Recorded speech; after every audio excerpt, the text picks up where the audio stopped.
आज हम दूसरे शमूएल की पुस्तक में अध्याय 6 का अध्ययन करेंगे। फिर दाऊद ने एक और बार इस्राएल में से सब बड़े वीरों को, जो 30,000 थे, इकट्ठा किया। तब दाऊद और जितने लोग उसके संग थे वे सब उठकर यहूदा के बाले नामक स्थान से चले कि परमेश्वर का वह संदूक ले आए, जो करूबों पर विराजने वाले सेनाओं की यहोवा का कहलाता है। तब उन्होंने परमेश्वर का संदूक एक नई गाड़ी पर चढ़ाकर टीले पर रहने वाले अबीनादाब के घर से निकाला, और अबीनादाब के उज्जा और अहयो नामक 2 पुत्र उस नई गाड़ी को हाँकने लगे, और उन्होंने उसको परमेश्वर के संदूक समेत टीले पर रहने वाले अबीनादाब के घर से बाहर निकाला, और अहयो संदूक के आगे आगे चला। दाऊद और इस्राएल का समस्त घराना यहोवा के आगे सनोवर की लकड़ी के बने हुए सब प्रकार के बाजे और वीणा, सारंगिया, डफ, डमरू, झांझ बजाते रहे। जब वे नाकोन के खलिहान तक आए, तब उज्जा ने अपना हाथ परमेश्वर के संदूक की ओर बढ़ाकर उसे थाम लिया, क्योंकि बेलों ने ठोकर खाई। तब यहोवा का कोप उज्जा पर भड़क उठा, और परमेश्वर ने उसके दोष के कारण उसको वहाँ ऐसा मारा कि वह वहाँ परमेश्वर के संदूक के पास मर गया। तब दाऊद अप्रसन्न हुआ, इसलिए कि यहोवा उज्जा पर टूट पड़ा था, और उसने उस स्थान का नाम पेरेस उज्जा रखा। यह नाम आज के दिन तक विद्यमान है। और उस दिन दाऊद यहोवा से डरकर कहने लगा, यहोवा का संदूक मेरे यहाँ कैसे आए? इसलिए दाऊद ने यहोवा के संदूक को अपने यहाँ दाऊदपुर में पहुँचाना न चाहा, परंतु गतवासी ओबेदेदोम के यहाँ पहुँचाया। यहोवा का संदूक गतवासी ओबेदेदोम के घर में 3 महीने रहा, और यहोवा ने ओबेदेदोम और उसके समस्त घराने को आशीष दी। तब दाऊद राजा को यह बताया गया कि यहोवा ने ओबेदेदोम के घराने पर और जो कुछ उसका है उस पर भी परमेश्वर के संदूक के कारण आशीष दी है। तब दाऊद ने जाकर परमेश्वर के संदूक को ओबेदेदोम के घर से दाऊदपुर में आनंद के साथ पहुंचा दिया। जब यहोवा का संदूक उठाने वाले 6 कदम चल चुके, तब दाऊद ने एक बेल और एक पाला पोसा हुआ बछड़ा बलि कराया। और दाऊद सनी का एपोद कमर में कसे हुए यहोवा के सम्मुख तन मन से नाचता रहा। यूं दाऊद और इस्राएल का समस्त घराना यहोवा के संदूक को जय जयकार करते और नरसिंगा फूंकते हुए ले चला। जब यहोवा का संदूक दाऊदपुर में आ रहा था, तब शाऊल की बेटी मिकल ने खिड़की में से झांक कर दाऊद राजा को यहोवा के सम्मुख नाचते कूदते देखा, और उसे मन ही मन तुच्छ जाना। लोग यहोवा का संदूक भीतर ले आए और उसके स्थान में, अर्थात उस तंबू में रखा जो दाऊद ने उसके लिए खड़ा कराया था। और दाऊद ने यहोवा के सम्मुख होम बलि और मेल बलि चढ़ाए। जब दाऊद होम बलि और मेल बलि चढ़ा चुका, तब उसने सेनाओं के यहोवा के नाम से प्रजा को आशीर्वाद दिया। तब उसने समस्त प्रजा को, अर्थात क्या स्त्री क्या पुरुष, समस्त इस्राएली भीड़ के लोगों को एक एक रोटी और एक एक टुकड़ा मांस और किशमिश की एक एक टिकिया बंटवा दी। तब प्रजा के सब लोग अपने अपने घर चले गए। तब दाऊद अपने घराने को आशीर्वाद देने के लिए लौटा, और शाऊल की बेटी मिकल दाऊद से मिलने को निकली और कहने लगी, आज इस्राएल का राजा जब अपना शरीर अपने कर्मचारियों की दासियों के सामने ऐसा उघाड़े हुआ था जैसा कोई निकम्मा अपना तन उघाड़े रहता है, तब क्या ही प्रतापी देख पड़ता था। दाऊद ने मिकल से कहा, यहोवा जिसने तेरे पिता और उसके समस्त घराने के बदले मुझको चुनकर अपनी प्रजा इस्राएल का प्रधान होने को ठहरा दिया है, उसके सम्मुख मैं ऐसा नाचा, और मैं यहोवा के सम्मुख इसी प्रकार नाचा करूँगा। और मैं इससे भी अधिक तुच्छ बनूंगा और अपनी दृष्टि में नीच ठहरूंगा। और जिन दासियों की तूने चर्चा की वे भी मेरा आदर मान करेगी। और शाऊल की बेटी मिकल के मरने के दिन तक कोई संतान न हुई। इस अध्याय में हमने देखा दाऊद ने करार के संदूक को यरूशलेम लाने के लिए अपने श्रेष्ठ सैनिकों को एकत्र किया, क्योंकि ये इस्राएल के लिए एक केंद्रीय उपासना स्थान प्रदान करने की दिशा में एक महत्वपूर्ण कदम था। करार का संदूक दाऊद के समय से 400 साल पहले बनाया गया था। यह सोने से मढ़ा हुआ एक लकड़ी का बक्सा था जिसमें एक सजावटी सुनहरा ढक्कन था जिसे कृपासन कहा जाता था। यह इस्राएल में परमेश्वर की उपस्थिति और महिमा का प्रतीक था। करार का संदूक पलिस्तियों के देश से लाने के बाद अबीनादाब के घर में 20 साल तक रखा गया था। करार के संदूक को कहात वंश के लेवियों द्वारा संभाला और ले जाया जाना था। उज्जा ने देखा कि संदूक जमीन पर गिरने वाला है, इसलिए उसने इसे थामने के लिए हाथ बढ़ाया, यह सोचते हुए कि उसका हाथ जमीन से कम गंदा है। लेकिन जमीन ने हमेशा परमेश्वर की आज्ञाओं का पालन किया है। धूल संदूक को कभी दूषित नहीं कर सकती, लेकिन पापी मनुष्य का स्पर्श कर सकता है। उज्जा यह नहीं समझ सका और उसे अपनी जान की कीमत चुकानी पड़ी। अबीनादाब के पुत्र उज्जा ने बैलगाड़ी में संदूक को अनुचित तरीके से छूने के कारण अपनी जान गंवाई, जिससे दाऊद को चिंता और दुख हुआ।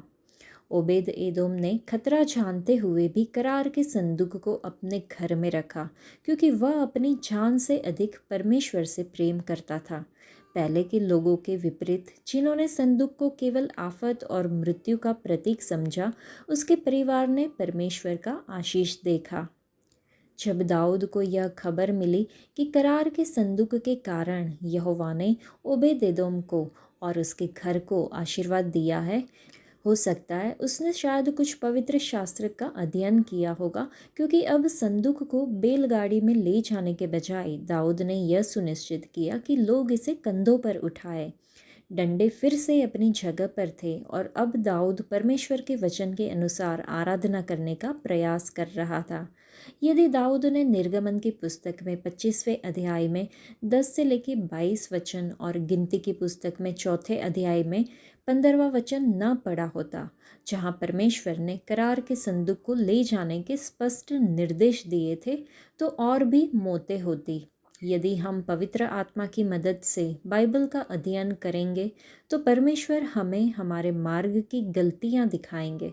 तब परमेश्वर का आशीर्वाद हम पर और हमारे घरानों पर अवश्य आएगा। तब वह खुशी के साथ करार के संदूक को लाने गया। दाऊद अपने लोगों के साथ गया और परमेश्वर के करार के संदूक को यरूशलेम में उत्सव के साथ ले आया। करार का संदूक कई वर्षों तक बंधन में था और उसे वापस लाना एक राष्ट्रीय उत्सव जैसा था। हम अगर सोचें कि आशीर्वाद का कारण क्या था, संदूक में परमेश्वर की आज्ञाएं, करार, वचन और उनकी उपस्थिति थी। यदि परमेश्वर का वचन और उनकी उपस्थिति हमारे घर, परिवार और हृदय में होगी तो वे हमें भी आशीर्वाद देंगे। दूसरी बात, संदूक को लेवियों ने अपने कंधों पर उठाकर ले गए। यदि हम बाइबल और परमेश्वर के वचन को ऊंचा उठाएंगे तो हमारा परमेश्वर भी हमें ऊंचा उठाएंगे। जो लोग परमेश्वर के वचन से प्रेम करते हैं उन्हें महान शांति मिलती है। दाऊद की उपासना के बारे में हम देख सकते हैं। दाऊद को इस्राएल के राजा के रूप में राजसी वस्त्र पहनकर परमेश्वर के सामने जाना अनुचित लगा, इसलिए उसने साधारण सेवक की तरह सामान्य वस्त्र पहने। उसने इस्राएल के परमेश्वर के नियमों और उसकी प्रभुता को स्वीकार किया। उसकी पत्नी मिकल ने इस व्यवहार को अनुचित माना और उसकी आलोचना की, लेकिन दाऊद ने अपनी भावनाओं को आहत नहीं होने दिया। उसने कहा कि उसने यहोवा के लिए किया है, अपने लिए नहीं, और वह परमेश्वर के सामने खुद को दिन दिखाने में भी गर्व महसूस करता है। दाऊद की पत्नी मिकल, जो शाऊल की बेटी थी, इससे प्रसन्न नहीं थी कि दाऊद राजा को यहोवा के सामने नाचते और कूदते हुए देखा, इसलिए उसने अपने दिल में उसे तुच्छ समझा। जब उसने दाऊद से यह बात कही तो दाऊद का उत्तर था कि मैंने यहोवा के सामने यह किया जिसने मुझे तुम्हारे पिता और उसके परिवार से अधिक पसंद किया और मुझे यहोवा की प्रजा इस्राएल पर अधिकारी बनाया। इसलिए मैं यहोवा के सामने और अधिक विनम्र बनूंगा और अपनी दृष्टि में तुच्छ हो जाऊंगा। हमने दाऊद की बलि और आशीर्वाद के बारे में देखा।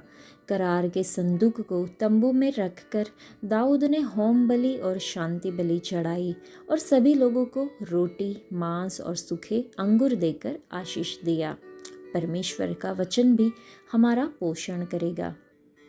लेकिन मिकल, जिसने दाऊद को तुच्छ समझा था, अपने जीवन के अंतिम दिन तक निसंतान रही। जब हम नम्रता से परमेश्वर के वचन का पालन करते हैं और उनकी उपस्थिति में प्रसन्न होते हैं, तो वह हमारे बच्चों को भी आशीर्वाद देंगे और हमें आत्मिक रूप से फलने फूलने देंगे। दाऊद को याद था कि यह यहोवा ही थे जिन्होंने उसे एक साधारण चरवाहे के बालक से इस्राएल का राजा बनाया। वह परमेश्वर के प्रति आभार प्रकट करने के लिए नाचता और कूदता था। जब दाऊद ने परमेश्वर को देखा तो उसने खुद को और दूसरों की राय को भुला दिया। मिकल अपने बारे में अधिक सचेत थी और ये सोचती थी कि लोग क्या कहेंगे।